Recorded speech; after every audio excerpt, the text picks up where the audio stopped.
My tagline for this podcast is driven by excellence, led by faith. And I wanted to ask you, what is excellence to you? How do you define it? I think excellence requires humility and respect. Some people work hard, but they don't really.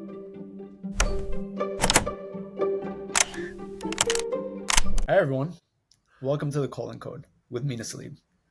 This is actually episode 1 of this new podcast. And for episode 1, I'm very excited to be joined by a person I consider to be my brother, Makar Naguib. Makar has been a big part of my life for probably since I was born. And when I was thinking of this podcast, he's one of the first people, if not the first person, that came to mind. And you'll learn a little bit about why that is and what he's up to. But Makar is a finance director. He's associate marriage and family therapist, and he's a marriage and life coach. He's originally from Queens, which I'm sure you'll come to find will always be a part of him. But he now lives in Los Angeles with his wife. And he does several things that we'll get into, and we'll talk about how he does it all. But Makar, I want to just first and foremost say thank you for being my first official guest. So yeah, what an honor! What an honor! Thanks so much. It's great to be here. I'm excited about this. It's going to be good. Thank you. I'm super excited as well. And I want to first start off by, so I know a lot about you, but I want to get a sense of when you describe yourself, like who are you? Who is Makar? Who is Makar Naguib? Wow, what a big question. Yeah. Well, I'm a Christian man, and that's I'm a husband, a father, a professional, a servant, and to the extent God allows, and a friend, a brother, a child, and a lot of roles. And I'm it's a lot of things that sometimes you're doing all of them together at the same time, and I'm very happy with how it's all overall coming together. Not that it's easy, but it's definitely all like hangs together with a lot of hard work and with God's grace. Yeah, and I started off like that because my brother hit me with that in the introduction of this podcast in episode 0, and I was like, wait, this is a really weird question. And I was like, how do I respond to this? But I think you start like defaulting to like, actually, who am I, and like what is actually really important to me, and like what are the things about me that are really important to me, and how do I define myself? And I think the fact that I know you, I think that perfectly describes you. But I mentioned a couple of different roles that you have, and you even hinted at like sometimes it's not that easy to do all these things that I am, but you find a way to do it. So I forgot, by the way, sorry not to throw you off your flow, but I forgot to add that I'm also just like a self, like as I'm an individual, and I have a relationship with myself that I have to also manage, throughout life, throughout the day. And but we can come back to that. I realize because the way I answered is how I think about it, even for myself on my own. And so that list is a list that I think about often. And how I'm doing on those roles, including the role of self. So you were saying, I didn't mean to throw you off. I never think of myself as a self, so I definitely need to. We definitely need to get into that. But how did this form up what you are now? How did it come about? If I could start there, like I know, like however you want to walk us through, but like you're finance director, marriage therapist, life coach. You're a servant. I know all these things about you, but how did this come about? Somebody doesn't just become these things or turn into these things overnight. So how do you think that kind of came about? Yeah, I mean, definitely just to start off, I want to say it's not like it came about by planning it all ahead of time. So I did not plan all of this. So some of it is planned, but not all of it's planned. And for example, like I was born into the family I grew up in, and I was born in, and it just found the family I had, and as with every family, that is it's imperfect, and so the imperfections in the family I grew up in, which by the way I have so many good things in the family I grew up in, Right. but the imperfections created over time a motivation to do family life well, which includes like marriage and parenting well. So, and then like when I combine that with my experience growing up in church and just coming across different role models and different people, I realized that I could study this topic, and I could learn how to practice it, and I could. That's one way to be better at it, by like becoming a professional at it, and Mm. or doing professional studies, and so that's how that came about. So I wanted to improve uh, marriage and family life from what it was like when I saw it growing up. Mm. So in terms of uh, finance, I mean, I like money as a concept. Like I like the Mm. flow of it. I like the idea that you don't necessarily have to hold it, but you can make more of it. And so like it's different from kind of like real estate or you're importing and exporting products and things like that. But something about money and it growing and uh, not having to actually touch it to do something with it, that's something that Yeah. was really interesting for me. And I don't know. I don't know if I could trace that back to, maybe when I was younger, there was something that was really intriguing about like being rich or something, or Yeah. I don't know what it was, but also for me personally, finance and like and being a professional in finance is not.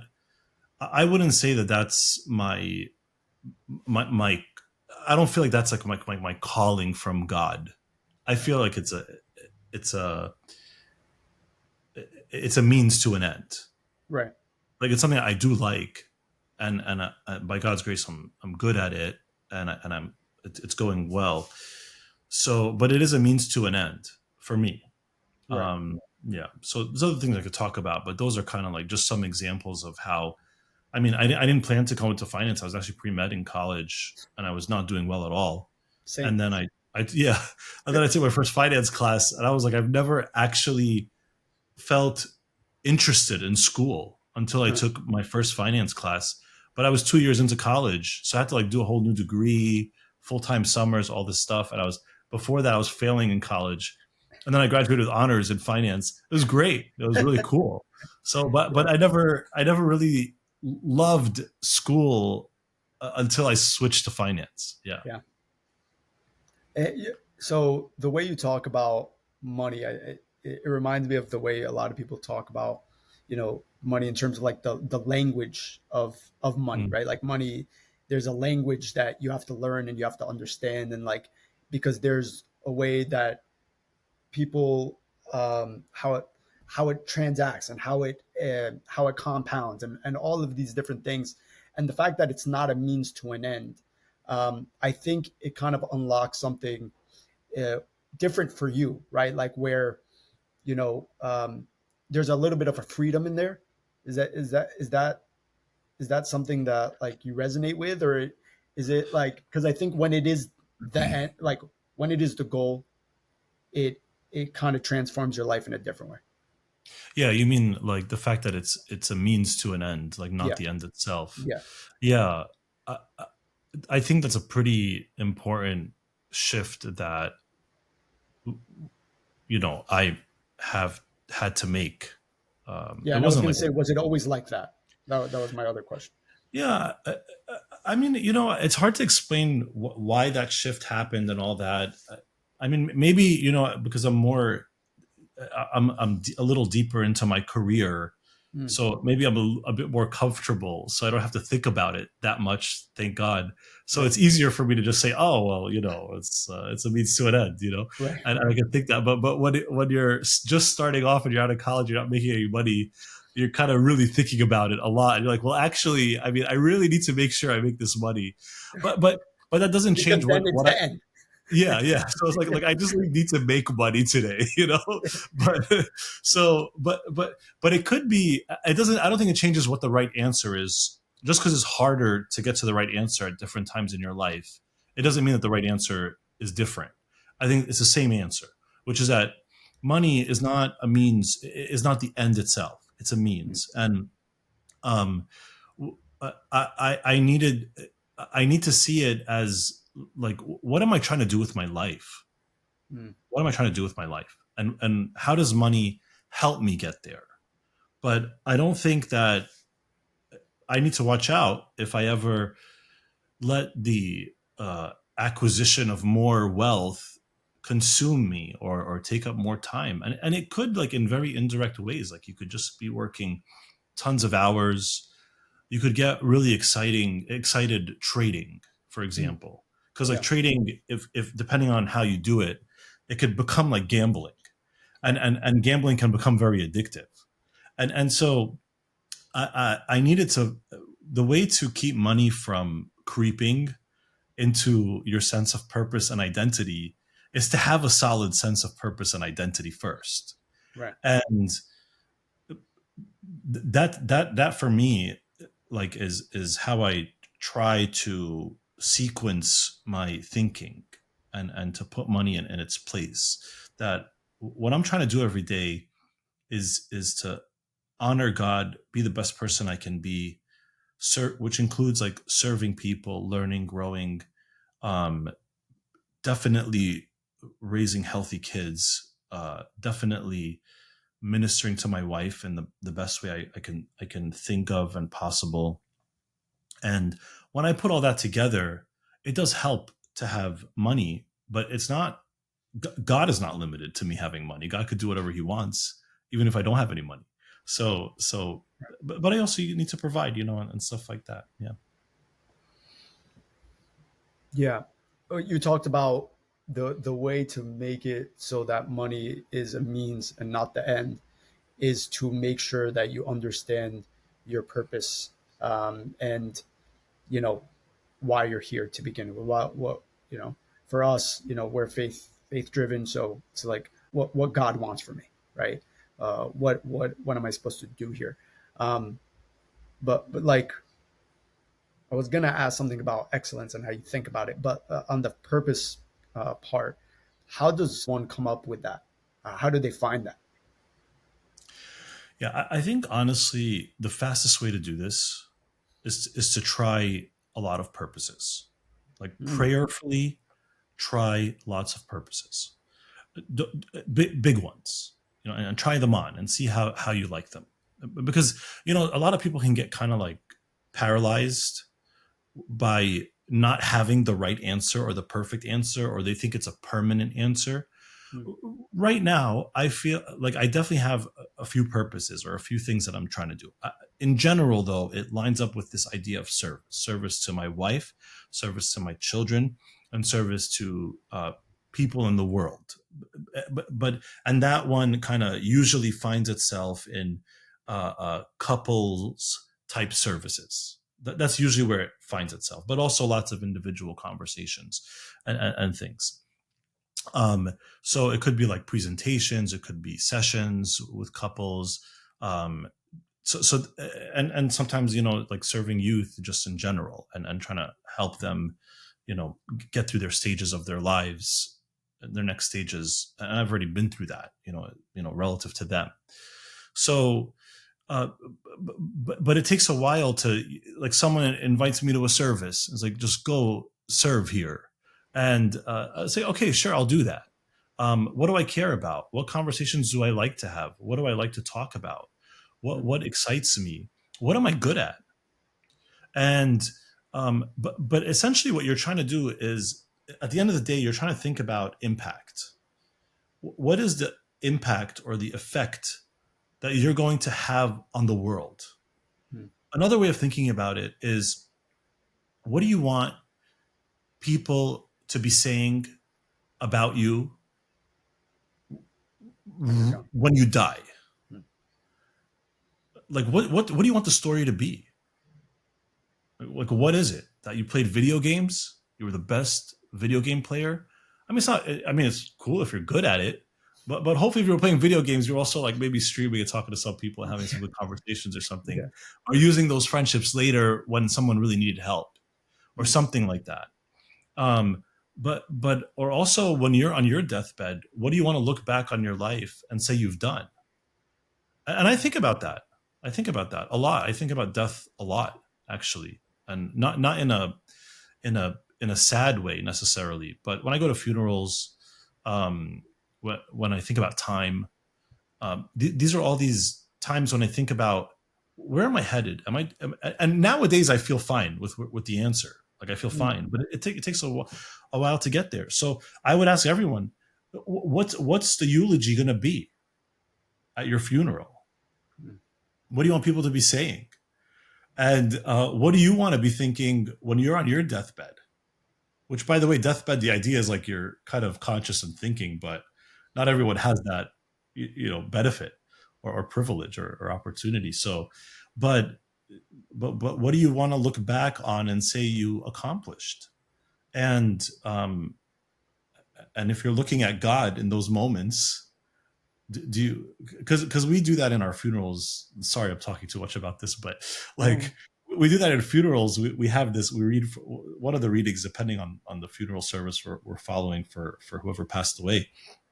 We say, well done, good and faithful servant, Mm. right? You were faithful, right? And so basically what we're saying is when you look back on your life, you want to hear this, well done, right? And so you want to hear it from God, but what you're supposed to be doing throughout your life is channeling God's opinion. Like you want to be getting God's opinion on your life, so that when you're done with your life, you hear the thing that you were trying to be hearing all day, every Right. day.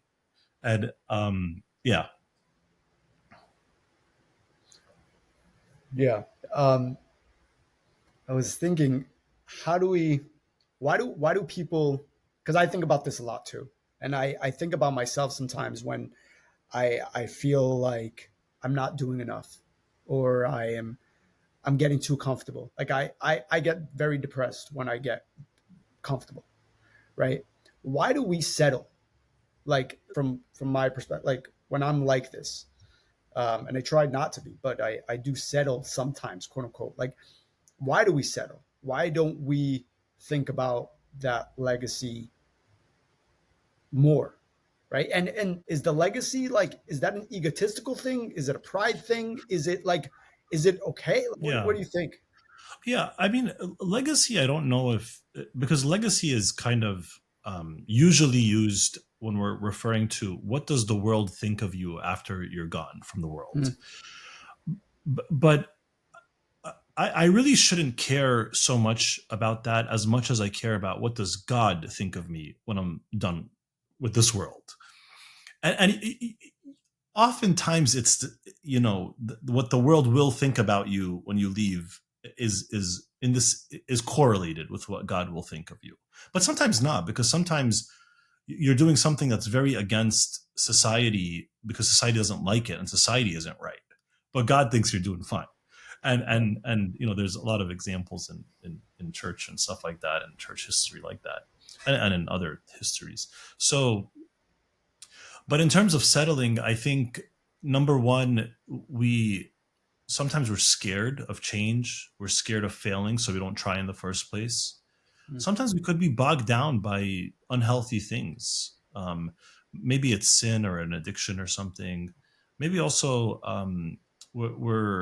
maybe it could be like an illness, like a mental health disorder or something like that. Like if someone's depressed or something, you could look at and say like, oh, they're settling, but really maybe they're fighting real hard. Right. And and uh but I think, and I also want to give a point about rest, because there are some of us, which a lot of us, we kind of don't know how to rest. We just work real hard. And I remember I was listening to some podcast a few days ago, and the therapist was asking the interviewer, actually, and he said, hey, do you work hard? He said, do you work hard? And the interviewer said, yeah, I do work hard.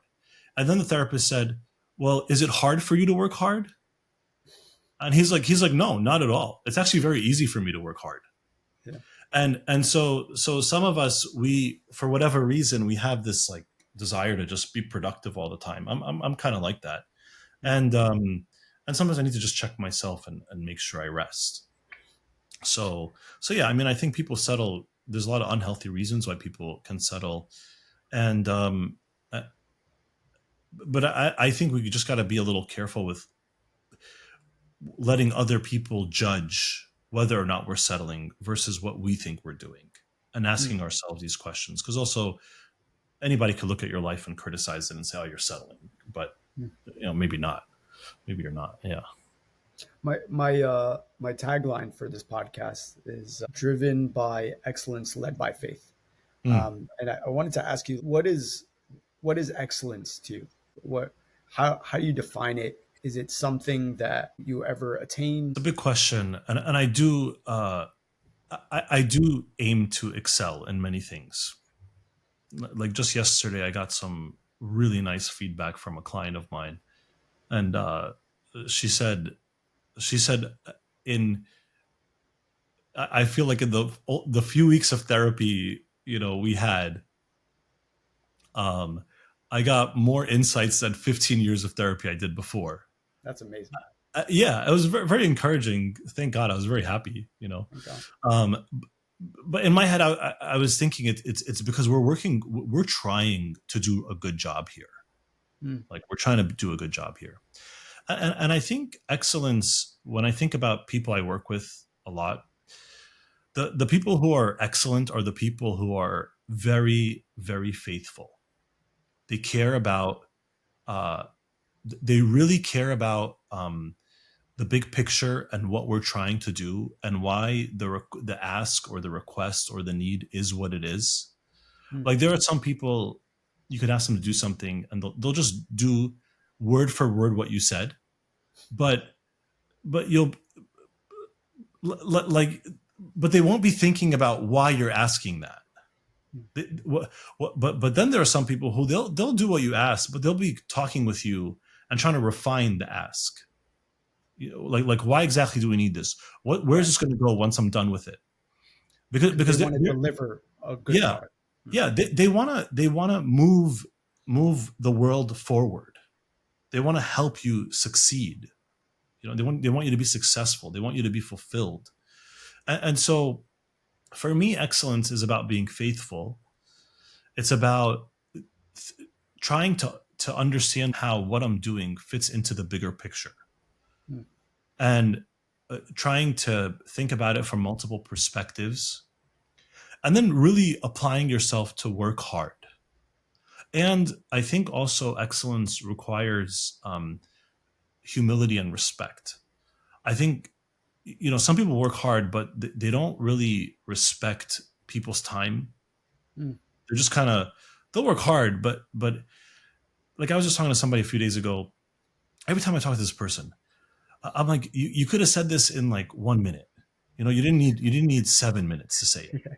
And I'm not like upset, that they're talking with me or that but I'm also thinking that when they're talking to me, they're not thinking about my time. They basically are just trying to, and this is not a paid time. It's not paid. Like if it's paid time, you could talk for as long as you want and I'll interrupt if I think it's not good for you. Yeah.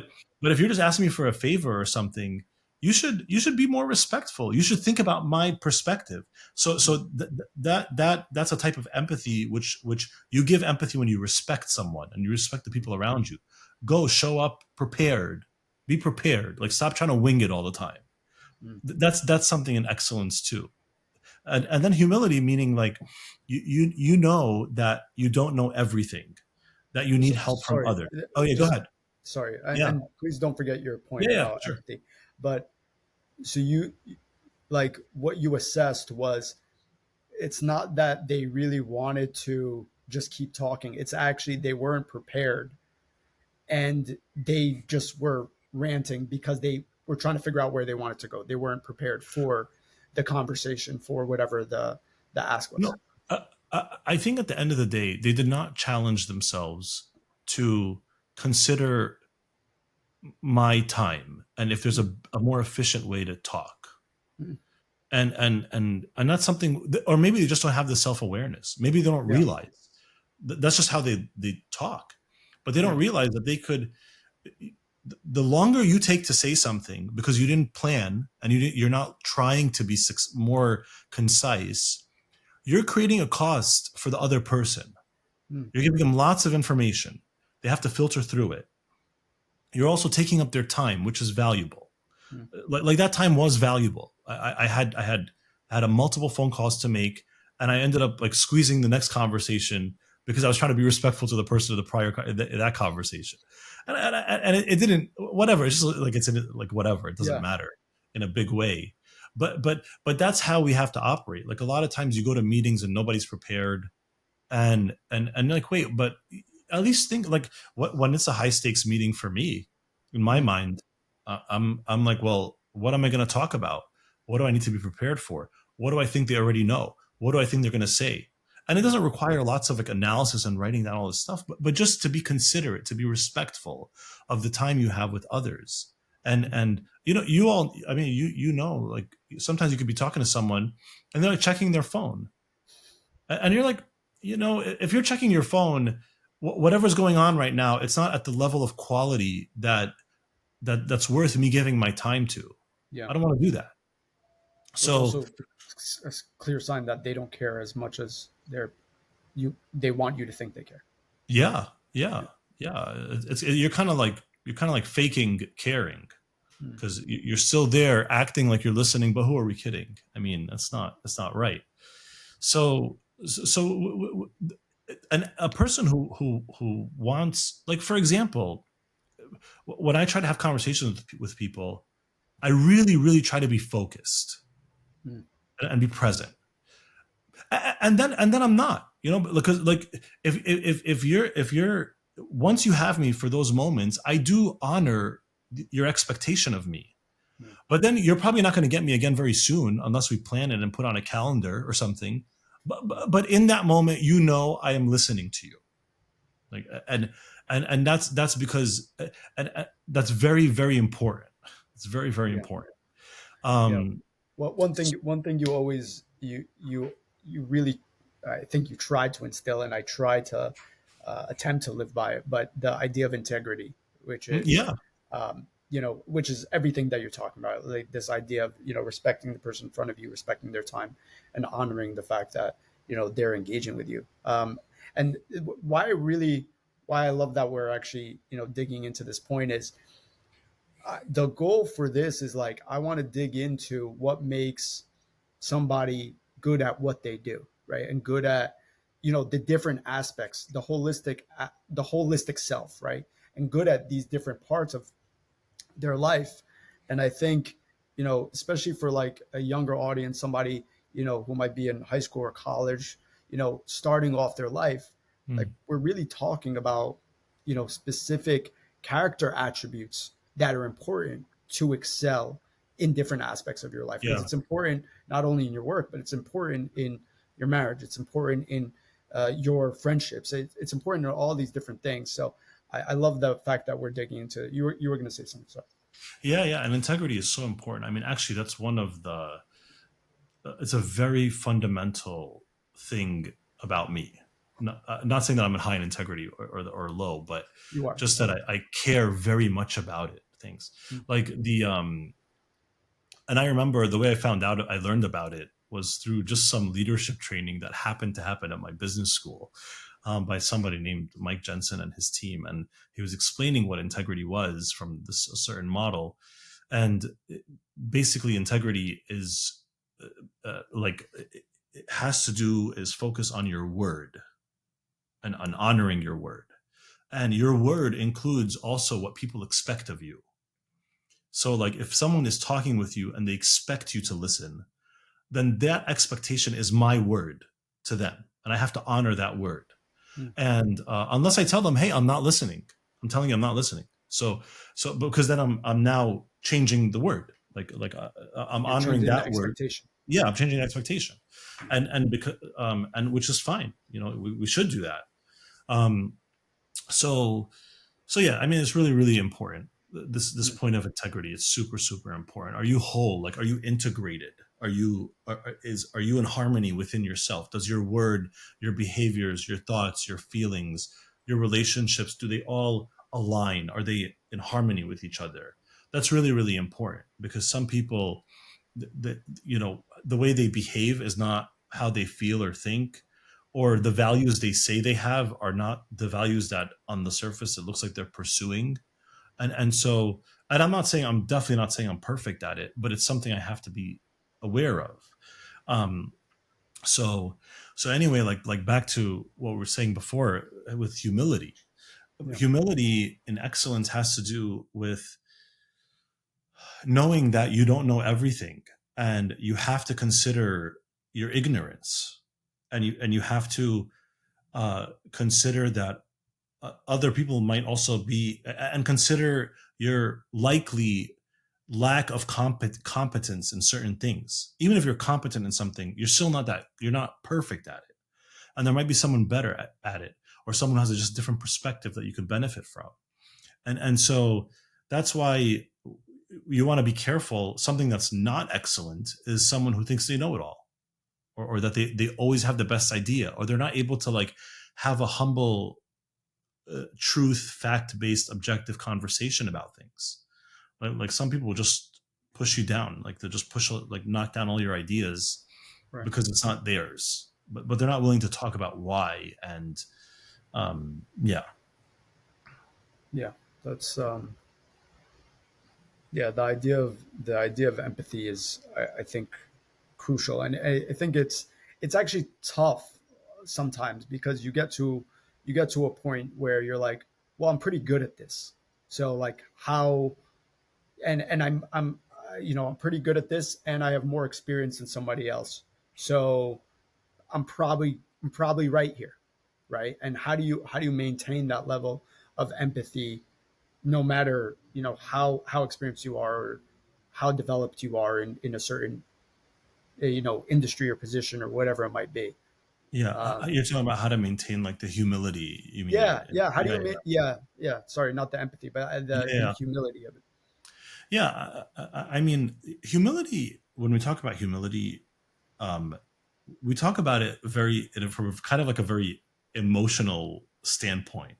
Mm, Like you feel like you're just worse. It's mm, but it's not about that. Humility, at the end of the day, it's grounded in the truth. It's grounded in the truth. The truth is, I'm a sinner. I'm imperfect. I don't know everything. And God's grace is supporting me. That's the mm, truth. yeah, Also, in the truth is that I have strengths. I have things. I have gifts and talents. I have things to contribute. So that's also the truth. And so, if you just focus on those truths, and you don't take your eyes off of them, you will be humble. You will be humble. mm, Like, you don't have to think about it or worry about it. You will be humble. But what ends up happening is that we take our eyes off of those truths, and we start looking at other things. We think like, oh, you know what? I'm really, really, really, really good at this. I'm amazing. I just won an award. I'm the best. Or I haven't sinned for so long. Or you start thinking, you use other things for humility, like other things that you think are humility, like letting people, just letting people walk in front of you or something, and you think that that's humble, but that's not humble. It's just you're just being courteous. I mean, right, it's being like, social, whatever, uh, norms or whatever. So, but if you just stay focused on those facts, you will always be humble, because that is the reality. Everything else is a lie. It's a half truth, so it's a lie.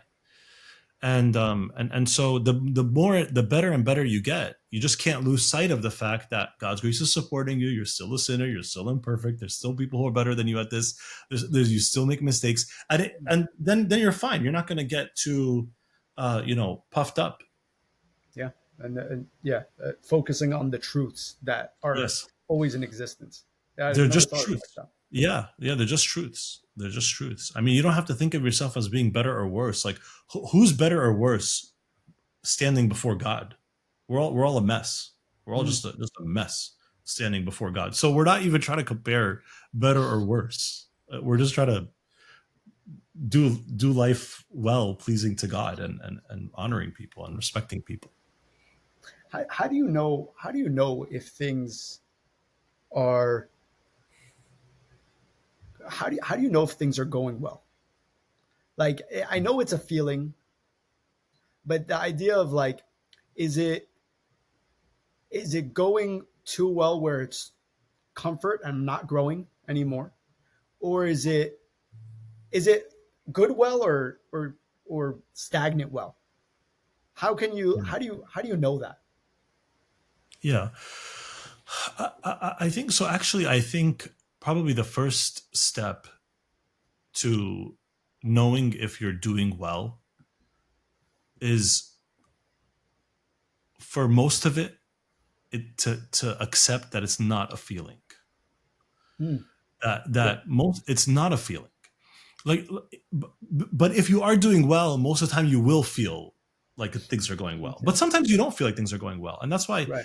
in the Bible it says the heart above all things is deceitful above all things. Like the heart, which could mean just like the heart can sometimes deceive you. You Hmm. could be doing well, but you don't feel like you're doing well. That's a lot of times what anxiety or depression is. Hmm. Someone could be in a good place or a fine place with some just usual imperfections and things, whatever. But they don't feel like they're doing well.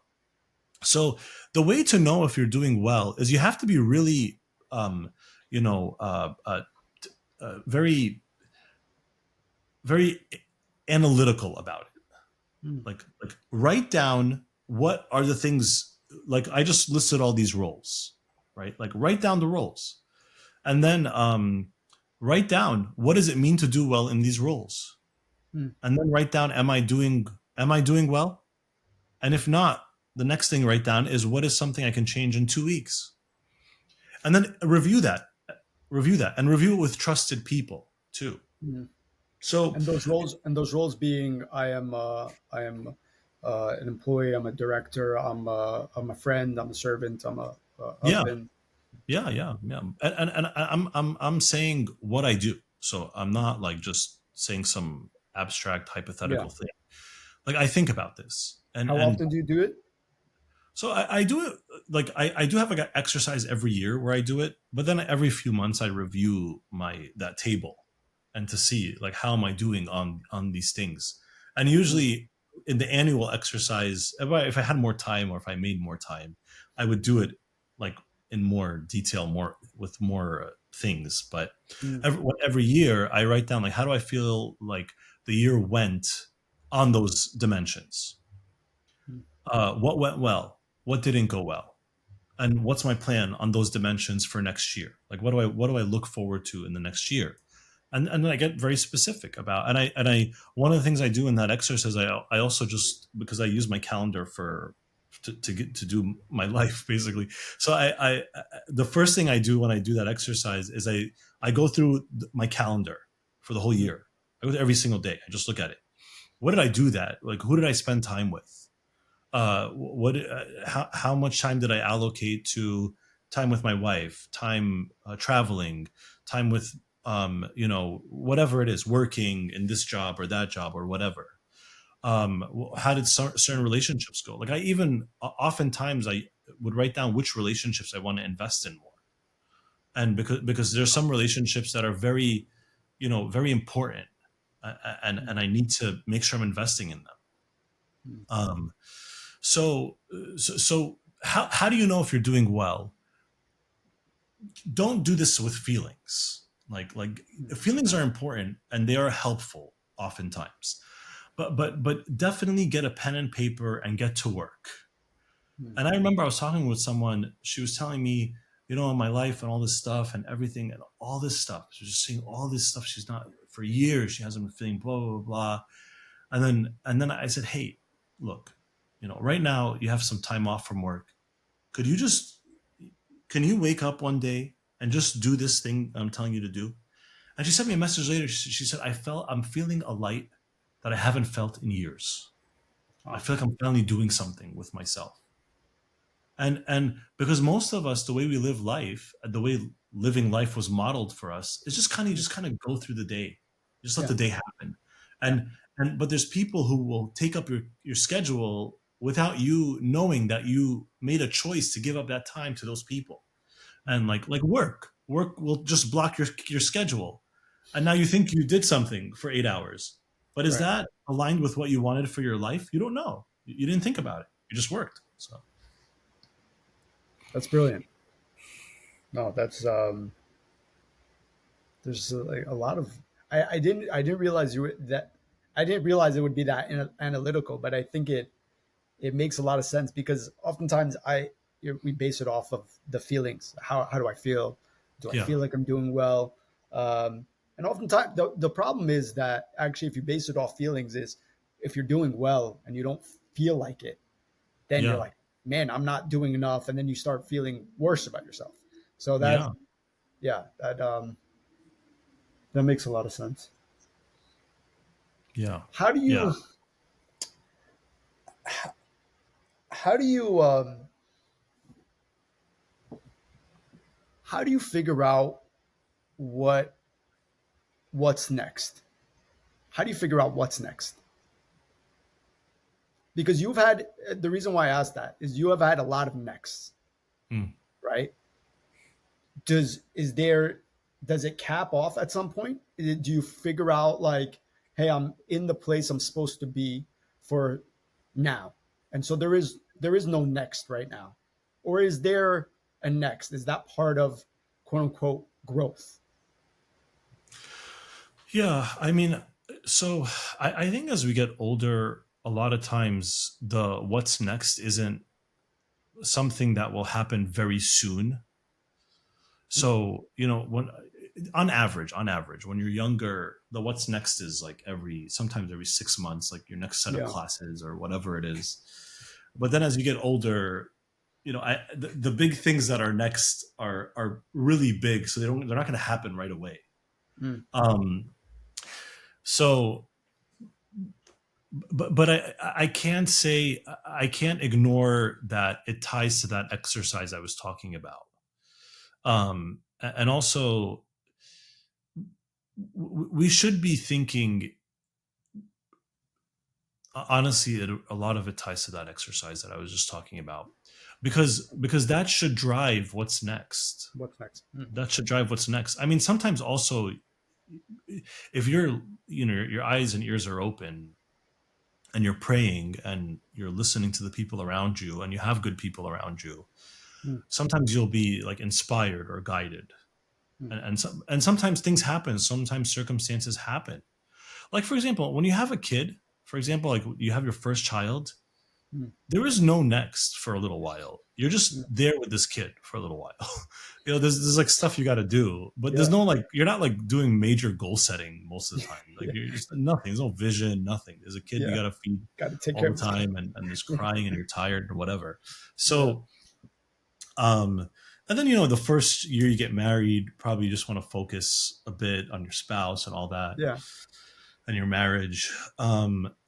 But a few things that have been next for me that have recently come up.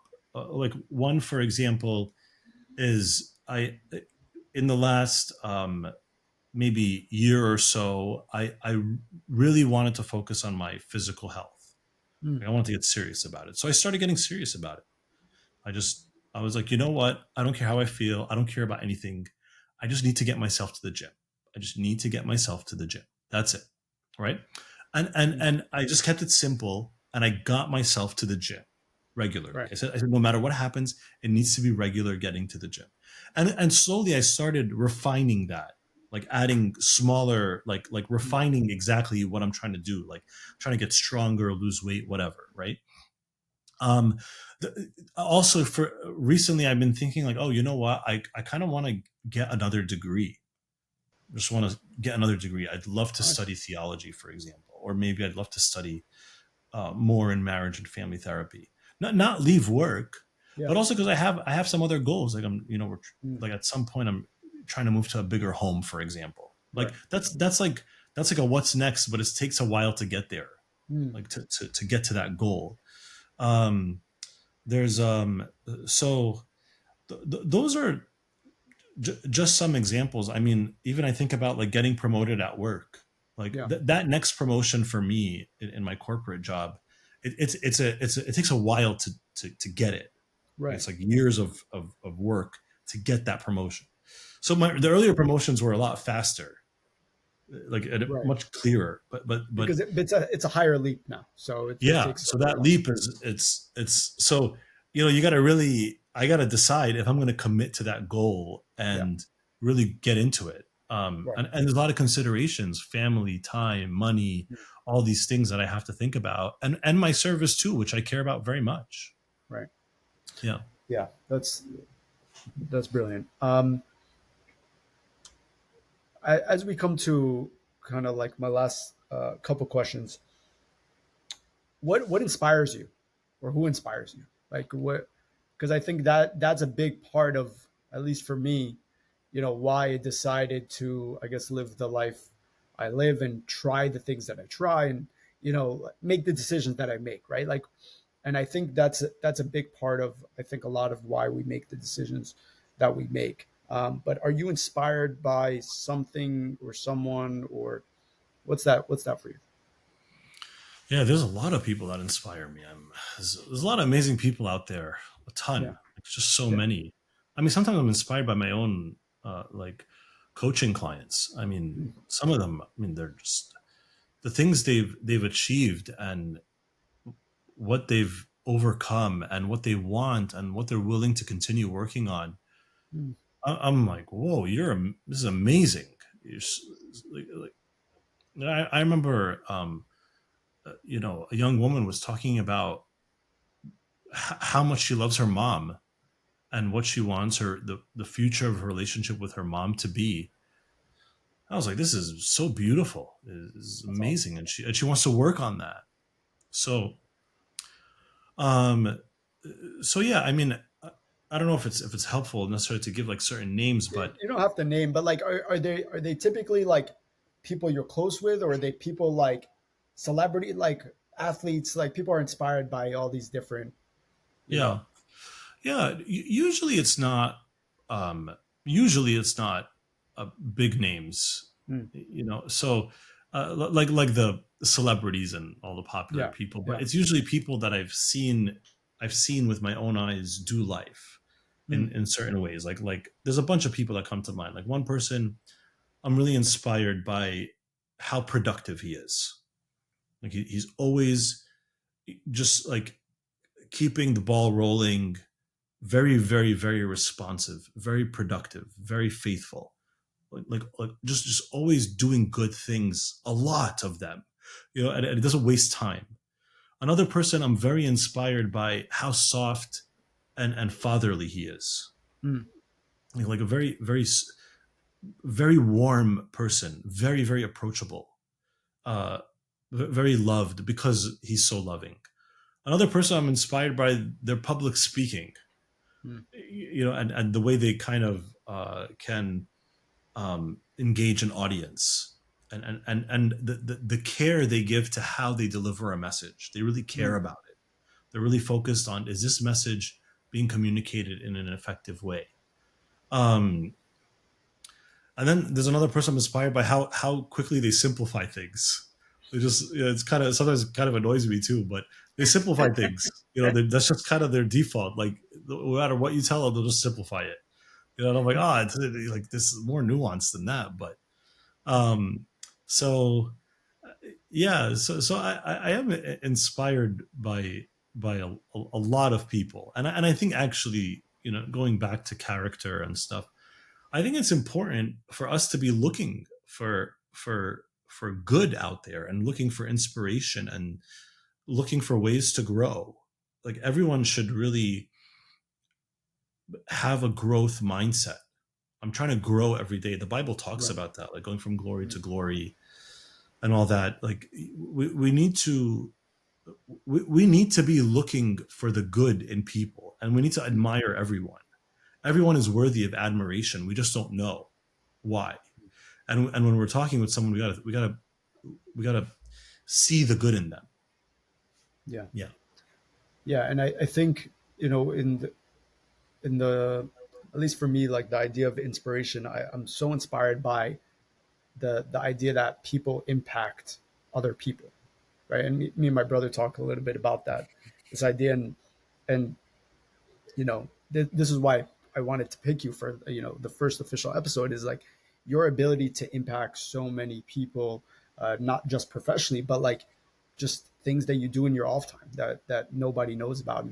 And the idea of like, I guess like maybe the last thing I want to end with, but like the idea of like a human to human connection that is so important in impact, right? Where you can build $2 million company, $1 billion company, and putting money in people's pockets, but you could potentially not be affecting their souls, right? You talked a little bit about this when you're like, just being present when you're in conversation, and honoring the time that you're giving to someone, and they should honor it back. Can you talk a little bit about why you've made that a priority, why you find that to be important? Yeah. I think in general, this is all connected to love. And um, we need to be quick to love. Mm, Like, I don't mean to like fall in love, or um, it's not shallow love, mm, but every person is very precious, and I really believe it. Every single person is very precious, is amazing. Even the difficult people, because there are a lot of people who are very, very, very, very difficult, and we should all just tell ourselves like, don't be that guy, like don't be difficult. we pray But, for them. but yeah, but there are people who are very difficult to deal with, but they are very precious, and Mm, they're amazing, and also I can be difficult, and I am, who am I? I'm like at the end of the day, I'm nothing. I'm everything I am. Anything good in me is because of God. Like mm, at the end of the day, like really to sum it all up. mm, So who am I to not honor and respect and be amazed with another person? mm, I'm just some other guy. I'm just some another person. And so if what I hope for everyone really is that you really focus on loving the person in front of you. And I don't, again, it's not emotion. It's just you have to care about them. You have to care about their mm. soul, about how are they doing? Are you okay?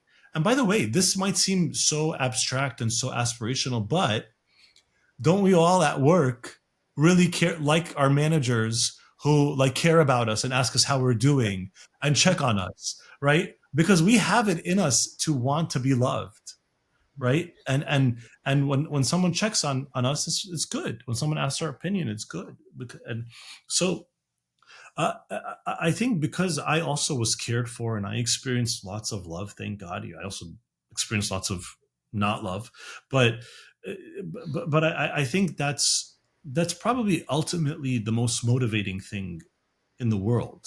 Where um, like someone just told me a few weeks ago that, hey, someone asked me for advice about something with their marriage, and I told them I'm not really able to help because that's not like what I do. So can I send them to you? It's just some random person that asked someone randomly for help, and then they happen to know me, and so I don't have any connection with this person who needs help. Like I don't have any connection, but uh, for me, we have to give love, and we have to care about people. And sometimes we're so distracted by our own struggles and our own inconvenience, how inconvenienced we are, that we lose sight of that. Yeah. So that's my answer to that question. Yeah, I don't know if it's what you're That's getting that's looking I for. that's the best place to wrap. I don't. I think that kind of like wraps a lot of the topics and concepts that we discussed. And I, I'm just grateful that this was the first episode. I think Oh, cool. this was really cool, and I really want to thank you for just taking the time. Yeah, absolutely. Thanks for this conversation. I really enjoyed it. Thank you. Appreciate it. So thank you all for joining us, and thanks Makar for being here for episode 1 of the Calling Code with Mina Salib. We'll be back with another episode pretty soon. So thank you. Thanks.